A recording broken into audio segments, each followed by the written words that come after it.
नमस्कार, मैं हूं रविंद्र जैन और आप देखना शुरू कर चुके हैं सबकी खबर। आज हम बात करेंगे गोदी मीडिया का विरोध और अब एक कदम आगे बढ़ के गोदी मीडिया के पत्रकारों की पिटाई। तीनों विषय।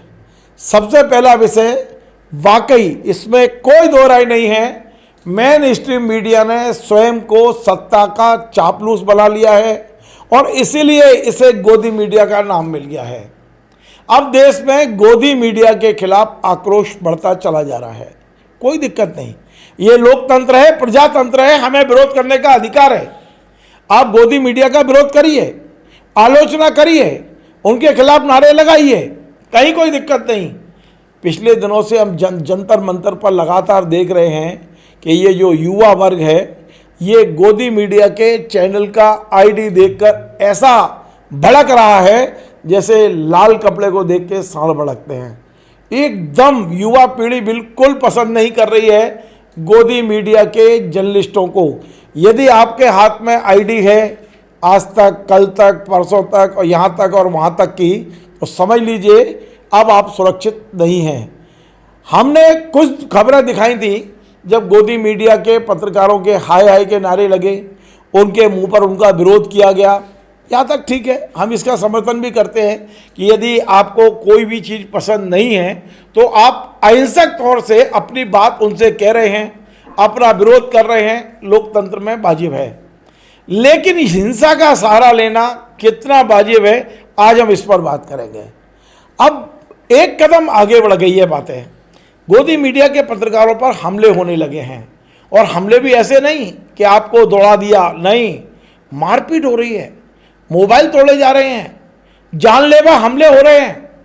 आज जो टाइम्स नाउ के पत्रकार के साथ हुआ है वो सभी पत्रकारों के लिए चिंता का विषय होना चाहिए। कायदे से असली दोषी तो मीडिया के वो मालिक हैं जो इस मीडिया को गोदी मीडिया बनाकर अपनी तिजोरियां भर रहे हैं। उसके बाद दूसरे नंबर पर दोषी वे संपादक हैं जो एयर कंडीशन में बैठकर सत्ता की चापलूसी की नीतियां बना रहे हैं। और तीसरे नंबर पर ये पत्रकार हैं जो बेचारे अपनी रोजी रोटी, अपने परिवार को चला रहे हैं, अपनी जान जोखिम में डालकर पत्रकारिता कर रहे हैं। और अब मुझे लगता है कि वो समय आ गया है कि यदि आपका चैनल गोदी मीडिया की रेंज में आता है तो फिर आईडी लेके मत निकलिए। आज मैं सलाह दे रहा हूँ, तमाम पत्रकारों को सलाह दे रहा हूं और देश भर के पत्रकारों को सलाह दे रहा हूं, यदि आपका सेट कोई बड़ा इंडस्ट्रियलिस्ट है, यदि आपका चैनल का सेट, अखबार का सेट सत्ता की चापलूसी कर रहा है, सत्ता की मलाई खा रहा है, तो आप अपना आईडी जेब में रखिए, आईडी को अपने थैले में रखिए और रिपोर्टिंग करिए, क्योंकि अब खतरा बहुत बढ़ गया है। लोगों का गुस्सा अब चरम पर पहुंच गया है और बहुत सारे सवाल हैं। आज हम मध्य प्रदेश श्रमजीवी पत्रकार के वरिष्ठ उपाध्यक्ष, मेरे मित्र मध्य प्रदेश के वरिष्ठ पत्रकार रिजवान अहमद सिद्दीकी साहब से ऐसे विषयों पर बात करने वाले। बड़ा संवेदनशील विषय है ये, और संवेदनशील से ज़्यादा मार्मिक है। मार्मिक इसलिए है ये विषय क्योंकि उस पत्रकार का क्या दोष जो दिन भर पसीना बहाकर अपने चैनल के लिए खबरें जुटाता है। अब उस खबरों के साथ ऑफिस के अंदर कुछ ऐसा हो जाता है कि जो गोदी मीडिया का नाम लग जाता है, पर पत्रकार का क्या दोष है? वो तो अपनी रोजी रोटी चलवा रहा है, अपने बच्चों को पाल रहा है, माता पिता को देख रहा है और अपना जैसे तैसे भरण पोषण कर रहा है। इन पत्रकारों पे हमला करना क्या जायज़ है? मैं तो नहीं मानता हूँ।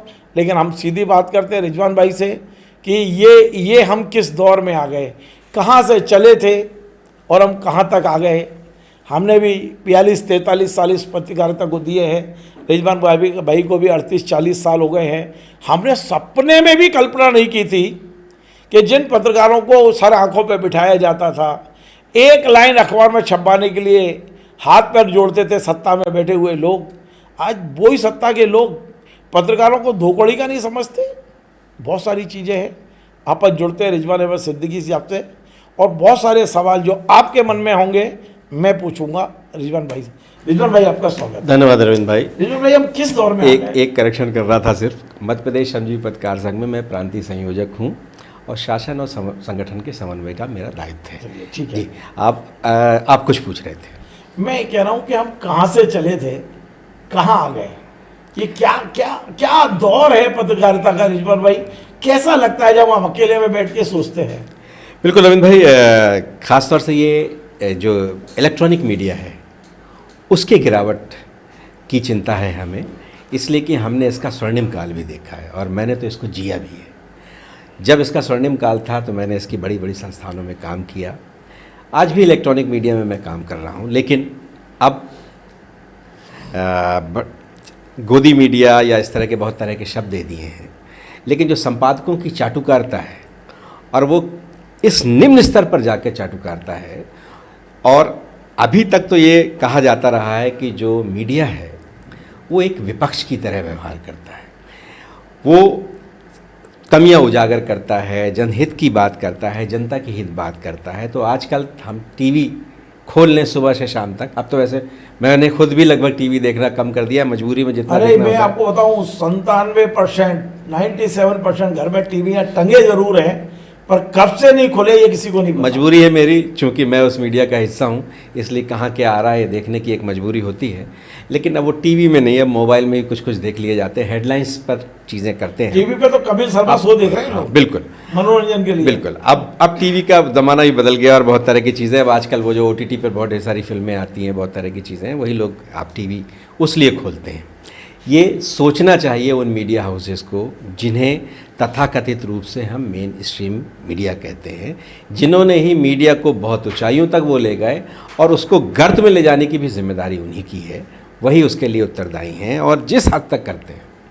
एक हिंदू मुस्लिम, राष्ट्रद्रोही, देशद्रोही, फलां ढिकां, ये वो, पाकिस्तान में हमसे ज़्यादा भुखमरी है, हमारी कम है, बांग्लादेश में बहुत दुर्दशा है, जब देश में हिंदू हित की बात नहीं हो रही है, वहाँ पाकिस्तान में हिंदू बहुत खतरे में है, इसके अलावा कुछ खबर ही नहीं है। जबकि देश में खबरें तो जनता के मुद्दे होते हैं। ये तो एक ऐसी खबर है जैसे चाशनी आशनी TRP के लिए कभी कभी इसका इस्तेमाल होता था, लेकिन चंदा चोरी पे फिर मौन क्यों हो जाते हैं? वो सत्ता की चाटुकारिता है एक्चुअल। तो अब चूंकि सत्ता दल के लोग, अब चूंकि आपने अपने आप को इस लेवल तक घुटने टेक कर लिया है इन व्यवस्थाओं में कि आप उससे ज़्यादा खिलाफ नहीं जा सकते, इसलिए कि एक बहुत बड़ा ट्रोलर का गैंग है। अब वो कभी कभी आप जब कुछ चीज़ें करते हैं तो आपको समर्थन करते हैं नहीं, अब आपने ऐसा एक भी सवाल पूछ लिया तो फिर आपकी तो बैंड बजनी तय है। तो ये जो कुछ भी हो गया है, मीडिया को जिस दिशा पे हम ले गए, लेकिन रविंद्र भाई ये शाहीन बाग से शुरू हुआ था, लेकिन तब बहिष्कार होता था। हमने देखा है कि मीडिया के बड़े बड़े लोग, दिग्गज लोग, अर्णव गोस्वामी जैसे और भी बड़े दिग्गज लोग वहाँ जाकर लोगों को भड़काते थे, उनको उकसाते थे, लेकिन लोग उनको धैर्यपूर्वक जवाब कर देते थे या उनका जवाब ही नहीं देते थे, उनका बहिष्कार करते थे, अपने पास नहीं फटकने देते थे। लेकिन धीरे धीरे इस जो आंदोलन चल रहा है कॉकरोच जनता पार्टी का, उसमें भी अजब अजब तरह के सवाल पूछते हैं और ट्रेनी बच्चों को भेज देते हैं। आप उनको कोई भी सवाल लेकर भेज। आगे आपसे बात करने से जी, पहले जी। मैं एक वीडियो दिखाना चाहता हूं अपने दर्शकों को। आज टाइम्स नाउ के पत्रकार की जो पिटाई हुई है, और पिटाई नहीं, प्राण घातक हमला हुआ है, पहले इसको देख लें अपन, फिर मैं इस मुद्दे पे भी बात करूंगा। एक वीडियो देख लें। You're unsafe now. आप टाइम्स नाउ से है, टाइम्स नाउ का था, टाइम्स नाउ से है, times now. Times now, it's okay, it's okay, it's okay. नाम देव कोटक। देव कोटक। सौरभ दास का इंटरव्यू लेने गए थे। नहीं, सौरभ ने मुझे बुलाया। हाँ मेरा फोन का है, हाँ, मेरा फोन का है। मिल जाएगा मिल जाएगा मिल जाएगा मिल जाएगा मिल जाएगा फोन मिल जाएगा, फोन मिल जाएगा, चिंता मत करिए। हम इसकी जान बचा के लाए बड़ी मुश्किल से। हाँ, देखिए क्या हो गया, हो क्या गया? कुछ नहीं हुआ। देखिए, मीडिया के लिए लोगों में आक्रोश है, हाँ हाँ बिल्कुल है, लेकिन ऐसा बिल्कुल नहीं होना चाहिए। कुछ नौजवान थे जिन्होंने गलत किया और हमने इसको बचा के यहाँ ले आए। रिजवान भाई, आपने ये वीडियो देखा, किस तरह उसको हाँप रहा है, किस तरह कपड़े फाड़ दिए गए हैं, मोबाइल लूट लिया गया है, ID पड़ा हुआ है। रिजवान भाई, क्या ये हिंसा पत्रकारों के साथ कहाँ ले जाएगी हम लोगों को और मीडिया को? रविंद्र भाई, इस पूरे आंदोलन को कटघरे में खड़ा करता है। कटहरे में खड़ा हो गया पूरा आंदोलन, इसलिए कि आप आंदोलन तो गांधीवादी ढंग से कर रहे हैं। आपके अंदर कौन घुस गया, या आपकी यही सोच है, आप इस तरह से हिंसक हो जाना चाहते हैं, या आप वाकई हिंसक हैं, या आप सत्ता के खिलाफ इस मतलब तरह तक ऐसे लोग जिन्होंने किया है, हमला ये किया, उनकी निंदा होना चाहिए। कतई निंदनीय है, हर हाल में निंदनीय है, और ये आंदोलन की दिशा और दशा भी बदलता है।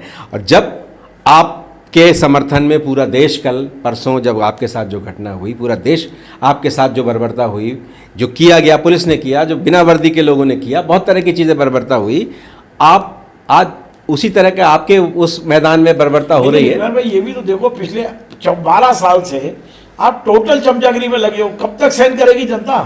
रविंद्र भाई, लोकतंत्र यही तो है, सहमति और सहमति। अगर आप असहमत हैं तो अपनी बात कहिए, उनसे नहीं कहना चाहते बहिष्कार कीजिए, लेकिन आप हमला नहीं करेंगे, आप हिंसक हो जाएंगे तो फिर कैसा लोकतंत्र और कैसा गांधीवादी आपका आंदोलन? आपका सारा आंदोलन इस बात से अपने उससे भटक जाता है। और मीडिया पर हमला, मीडिया अपना काम कर रहा है, कोई इसको मीडिया मानते हो आप? नहीं, बिल्कुल नहीं मानता। इसे मैं चाटुकार पत्रकारिता, आप पत्रकारिता लेकिन कह सवाल ये रहे है कि थे। हमला तो होना चाहिए जी। उन मालिकों पे जो नीतियां बना रहे हैं, उन संपादकों पे जो खबरों को बदल रहे हैं। रविंद्र भाई, हिंसा तो कहीं भी नहीं होनी नहीं, चाहिए। मैं वैचारिक हमला बिल्कुल होना चाहिए, उनका बहिष्कार होना चाहिए, उनके खिलाफ मुहिम चलाना चाहिए, उन्हें जगाने की कोशिश करना चाहिए। और उनकी आर्थिक जो रीढ़ है उसे तोड़ना चाहिए। आर्थिक मतलब विज्ञापन नहीं देंगे, आप नहीं देखेंगे उनको तो उनकी टीआरपी कम होगी। बिल्कुल रविंद्र भाई, हो यही रहा है कि इसकी गुलामी की दो बड़ी वजह हैं। इसलिए कि मैं इस मीडिया का हिस्सा हूँ, मैं समझता हूँ दो चीज़ें। एक तो अब ज़्यादातर ये कारपोरेट हाउसेस के हाथ में चले गए हैं इस तरह के मीडिया, उनके अपने इंटरेस्ट हैं। दूसरा एक और बड़ी बात है रविंद्र भाई, आपको तो मैं साधुवाद देता हूँ इस बारे में लगातार कि सरकार आपसे कहती है हमसे विज्ञापन ले लो, आप कहते हो मैं नहीं लूँगा, लेकिन कम से कम मिनिमम 1 करोड़ रुपए में एक छोटा चैनल चलता है, इसलिए कि उसको बहुत तरह के खर्च हैं उसके। लेकिन आपका ये चैनल मात्र 1.5 लाख में चलता है। आप नहीं जिस स्टाइल 1.5 लाख रुपए मेरे से ज्यादा का खर्चा नहीं है। ये तो एक वैकल्पिक माध्यम है, ये एक वैकल्पिक माध्यम है। लेकिन मीडिया का जो माध्यम दो ही थे, प्रिंट मीडिया और इलेक्ट्रॉनिक मीडिया।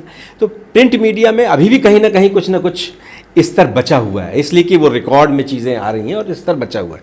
लेकिन इलेक्ट्रॉनिक मीडिया गर्त में चला गया है, जिस स्तर पर चला गया है, मैं उसका ही जिक्र कर रहा, इलेक्ट्रॉनिक मीडिया का जिक्र कर रहा था। इसलिए कि जो ये टाइम्स नाउ का जो संवाददाता जिसके साथ ये घटना हुई है निंदनीय है, और हमारी सहानुभूति भी है उसके साथ, इसलिए कि जिस तरह से चढ़ जा बेटे सूली पर किया जा जी, तो वो जिस तरह की चीज़ें हो रही हैं वो उससे इसको मैं पूरा कर दूँ बस। अब क्या हो, पहले रविंद्र भाई जब हमने मीडिया में काम शुरू किया, हमने काम किया है, जिस समय शुरुआत हमने की है, उस समय 90 से 95% मीडिया का जो विज्ञापन का सोर्स है वो प्राइवेट होता था। व्यापार अच्छा चलता था, ग्लोबलाइज हुई थी पूरी दुनिया, बहुत अच्छे ढंग से व्यापार था और खूब भरपूर विज्ञापन मिलता था, और मीडिया भी संस्थान कम थे। अब क्या हो गया है, 90% से 95% ये शासन पोषित हो गया है, और सरकार की भी अपनी नीतियों का कोई ठिकाना नहीं है। जिसको उसकी इच्छा होती है, जो उसके अनुकूल है उसको विज्ञापन देता है, भरपूर देता है, और जिसको नहीं होता उसका नाम लिस्ट से काट देता है, और कोई पूछने वाला नहीं, कहीं निगरानी नहीं, कोई रेगुलेटरी नहीं है इस तरह की चीज़ों की। इस वजह से मीडिया पूरी तरह से निर्भर हो गया सरकारी विज्ञापनों पे, या उनका कारपोरेट हाउस पूरी तरह सरकार चुंबक हो गया, बिल्कुल पूरी तरह से उन पर हो गया है।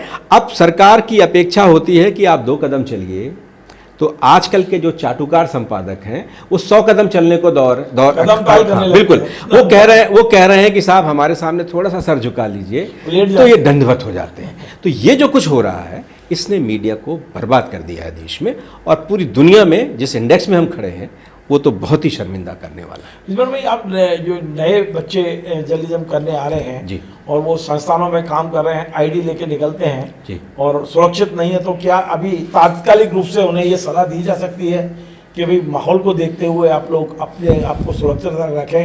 रिपोर्टिंग करना जितना महत्वपूर्ण है उससे ज़्यादा महत्वपूर्ण आपकी सुरक्षा है, प्राणों की रक्षा है। तो अपना आईडी जो है छुपा लो, क्या फर्क पड़ रहा है, बगैर आईडी के ले लो आप इंटरव्यू। तब वो संपादक जी स्वीकार नहीं करेंगे उसे, वो कहेंगे कि ये नहीं तो नहीं संपादक जी ने कोई बीमा कराया? वो संपादक जी ना बीमा करते हैं ना कुछ करते हैं, और वो संपादक जी जो जहर उगलते हैं वहाँ स्टूडियो में बैठ के, बंद स्टूडियो में जो जहर उगलते हैं संपादक, और संपादकनी भी हैं कई, अब संपादक क्या कहें उनको, महिला संपादक, हाँ वो एंकरनियों से आगे है ना, तो मालिक है, संपादक हैं, तो वो जो हैं, और ज़्यादा बदतमीजियाँ यही करती हैं।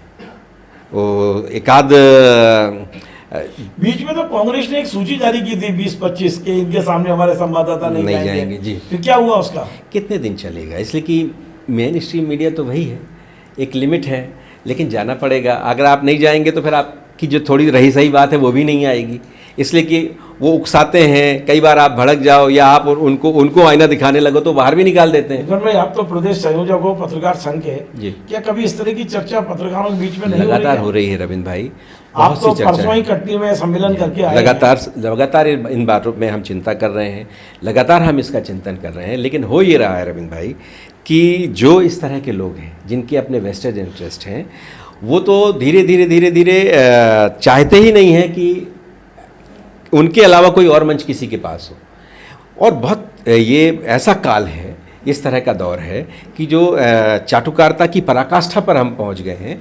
लेकिन इसमें से जो वैकल्पिक मीडिया है जिसमें बैठकर हम चर्चा कर रहे हैं, रविंद्र भाई ग्रुप एडिटर होने के बाद भी मैं वो चर्चा नहीं कर पाता बहुत जगहों पर, लेकिन आपके साथ करता हूँ। तो ये जो वैकल्पिक मीडिया है, लेकिन एक और दुर्भाग्य है इसमें, मीडिया दो तरह से हो गया रविंद्र भाई। जो हम लोग कर रहे हैं, हम न काहू से दोस्ती न काहू से बैर, और हम सही खबरों को लोगों को लाते हैं, जनहित की जो बातें हैं वो उसको लोगों के सामने पेश करते हैं। लेकिन दो तरह का मीडिया हो गया रविंद्र भाई, एक वो जो सीमा से भी कहीं आगे जाकर सरकार की चाटुकारिता करता है, और एक वो जो सिर्फ बुराई करता है। जबकि हमें ज़रूरत, देश को ज़रूरत क्या है? ऐसे मीडिया की ज़रूरत है जो अच्छे को अच्छा करे। एक बात तो मैं आपको बताऊं जी। आप हो सकता है मेरी बात से सहमत हों या असहमत हों, जी।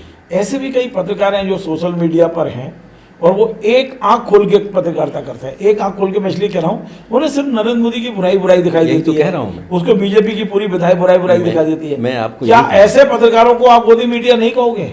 मैं यही कह रहा हूँ। क्या कहें? चलिए वो तो गोदी मीडिया हो गए, नकारात्मक मीडिया है, हैं? नकारात्मक मीडिया है वो तो निगेटिव मीडिया नेगेटिव है, इसलिए कि उनको निगेटिव मीडिया आया कि नारे कब लगेंगे? होते हैं उनके तो उनको तो ट्रोलर। मैं आपको एक बात बताता एक ट्रोलर की पूरी गैंग है, उनकी तो बैंड रोज बजाए रहती है। मैं एक बात बताता हूँ जी। मान लीजिए नरेंद्र मोदी की सरकार है, जी। उसने 90% काम गलत किए हैं, हमें उनकी आलोचना करने का पूरा अधिकार है। यदि 10% काम अच्छे हैं तो नेगेटिव मीडिया मुझसे कभी नहीं निकला कि काम अच्छा है। ऐसा क्यों होता है?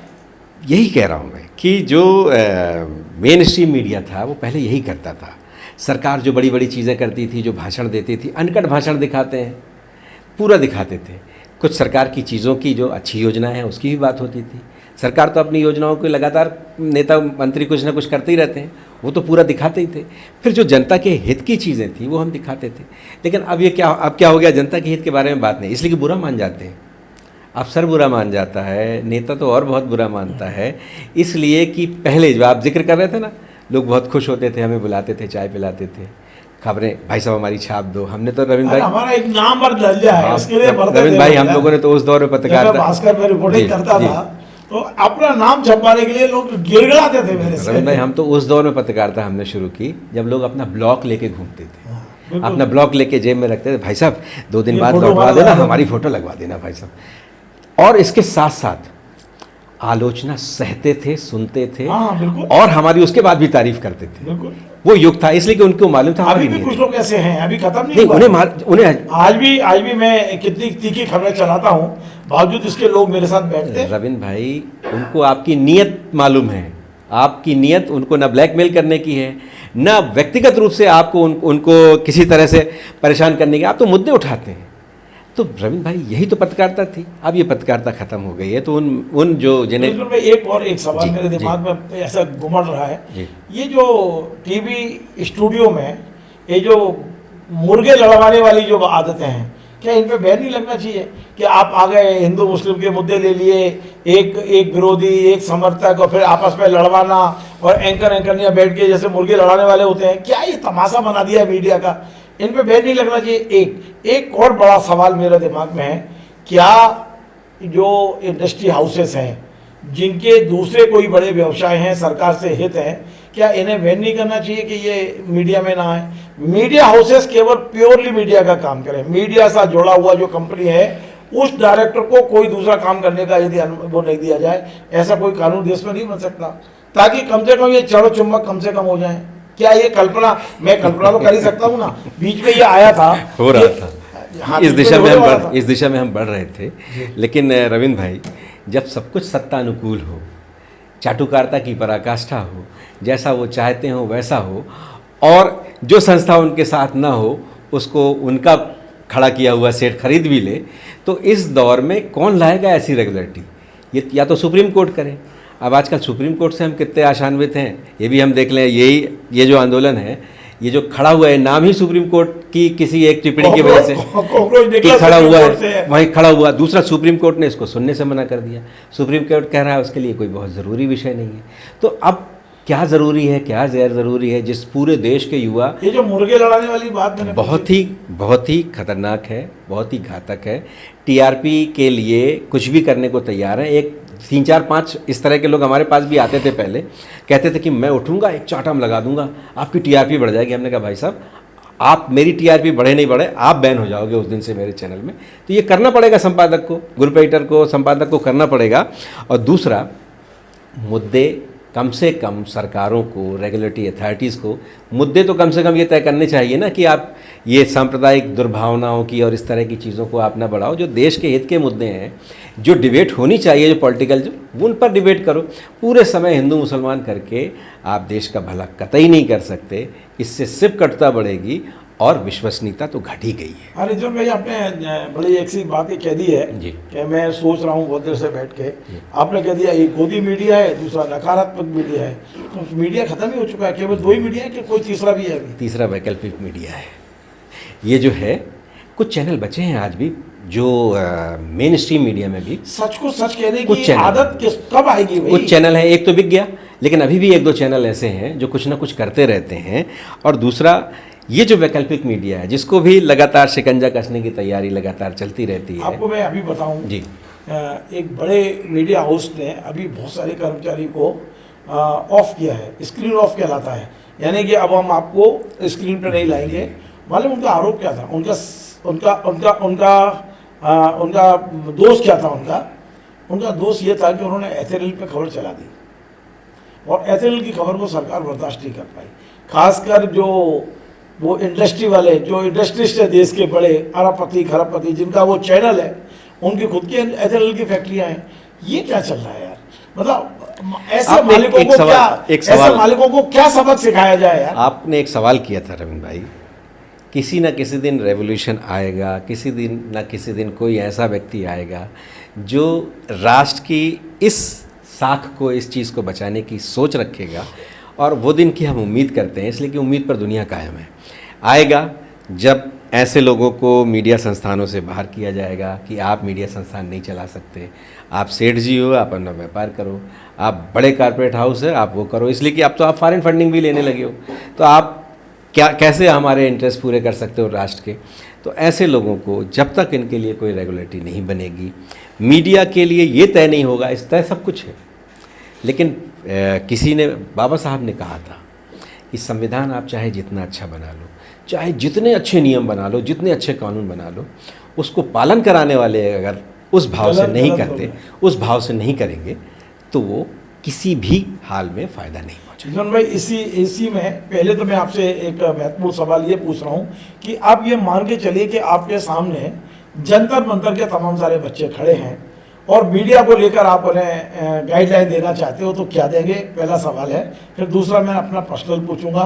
पहला सवाल ये मान के चलें कि सामने ये जो कैमरा लगा है ना, ये कैमरा नहीं है, ये कॉकरोच खड़े हुए हैं और वो गुस्से में हैं, गोदी मीडिया पर हमले कर रहे हैं। उन्हें रिजवान भाई किस तरह से समझाइश देंगे? अपने एक तरह से जूनियर बच्चों की तरह है ये सब। ये आंदोलन आपके हित के लिए है, आपकी आवाज़ है, और तरीका आपका गांधीवादी है। तो गांधी के देश में, गांधी के आंदोलन में हिंसा का कोई स्थान नहीं है। अहिंसा से चलिए, अपनी बात कहिए, और बात आप कहेंगे, बात का भी बहुत वजन होता है। एक हाथ आपकी सारी बात को ख़त्म कर देता है, इसलिए कि ये युग ही वही है कि एक चांटा आपने मारा किसी को, तो वो चांटे बार बार वो दिखाए जाते हैं और आपके सारे मुद्दे नगण्य हो जाते हैं, उसके पीछे छुप जाते हैं, दब जाते हैं। इसलिए डटे रहिए, अपनी बात वजन से कहिए, अपने मुद्दों पर बने रहिए, लेकिन धैर्य मत खोइए, इसलिए कि आप धैर्य रखेंगे तो आपकी विजय अवश्य होगी। रिजवान भाई, अब मैं अपना पर्सनल सवाल पूछता हूँ, क्योंकि मीडिया पे आज चर्चा कर रहे हैं तो जरा कर ही ले। जी। परसों कटनी के एक फेसबुक पेज पे कटनी की आवाज़ समथन कोई है, उन्होंने लिखा था मेरा फोटो लगाकर कि मेरे इस चैनल का खर्चा महेंद्र गोयनका 10 लाख रुपए महीने देते हैं। रिजवान भाई मुझे किसी ने भेजा तो मैंने खोला, वैसे मैं देख नहीं पाता, खोला तो मैंने उनको सिर्फ ये लिखा कि आप इसे हटाइए मत, अपन कोर्ट में मिलेंगे, मैं नोटिस भेज रहा हूँ। तो उन्होंने 5 मिनट में हटा दिया, लेकिन सागर के एक पत्रकार उसको पोस्ट कर चुके थे। फिर मैंने सुप्रीम कोर्ट की एक एडवोकेट को फ़ोन किया, उन्होंने उनको नोटिस भेजा, हालांकि आज उनका माफ़ीनामा आ गया है मेरे पास। ये बताइए, यदि आप वाकई इस तरह की लाइन पे चलना चाहें तो हमारे ये जो भ्रष्ट मंत्री, विधायक, दो चुरकुट लोग जो है ना, किस तरह से पत्रकारों पे हमले बोलवाते हैं यार। ये कोई वो कट्टी की आवाज़ वाला नहीं कर रहा था, आप समझते हैं वो कौन करा रहा था।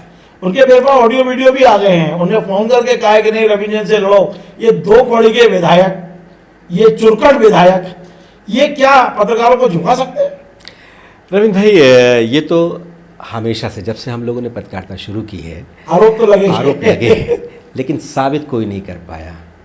आप भी दावे से कह सकते हैं, मैं भी कह सकता हूँ, हो माई के लाल तो एक चाय का भी गुनाह तय कर दो, इसलिए कि हमारी ज़रूरतें अपने यहाँ हमारी मेहनत से पूरी हो जाती हैं और हमको किसी से कुछ लेने की ज़रूरत नहीं है। मैं जानता हूँ महेंद्र गोयनका से तो शायद आपका परिचय भी नहीं है, मेरा भी नहीं करिए। और मेरा परिचय उन्हीं के पार्टनर, मेरे दोस्त संजय पाठक ने उनसे कराया था आपने यहीं भोपाल के बंगले में।